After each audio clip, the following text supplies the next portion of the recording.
Ningthou Channel ki subscriber singbu ikai khumna bu uchari. Ningthou Channel ki subscriber 100k yona na khong thangjilakli. Channel asibu nungsibiduna 100k yohun birakleba subscriber singbu tawimal khangbu uchari. Miyam gi minungsina 100k yohun birakpgi nungai ba phongdokchaba oina Manipuri feature film Laija lakleba July gi tang 18 nungtil pungani tabada Ningthou Channel da YouTube premiere ucharagani. Laija Nangi khongthangse nathantana thanglubada lana thangluraba natro. Ningthou Channel ki khudol sibu nungsijaraba subscriber singna miyeng tabiu.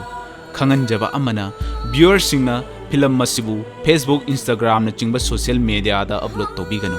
Ningthou Channel na film masi producer dagi yanaba khara da logjaraga thajabani. Karigumba da upload tobiraglabadi Ningthou Channel da producer na achoba saitheng ama pirakani. Maram aduna Ningthou Channel na upload tobiriba singdasu cyber crime gi mating loduna thoganingdaba thodok tholakpa yai.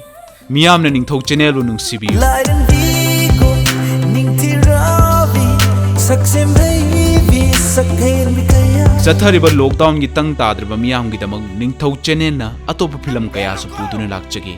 Adom gi awaba ngai haktang ngoriba su pothana bagi damak aikhoina haijaba sida yabiyu amadi Ningthou Channel bu subscribe tobiyu. Ngasi se aigi luhungba numit oirabadi kundo parengdo aina hukani ko Kaubiraganu Ningthou Channel da Laija uba phangbiragani.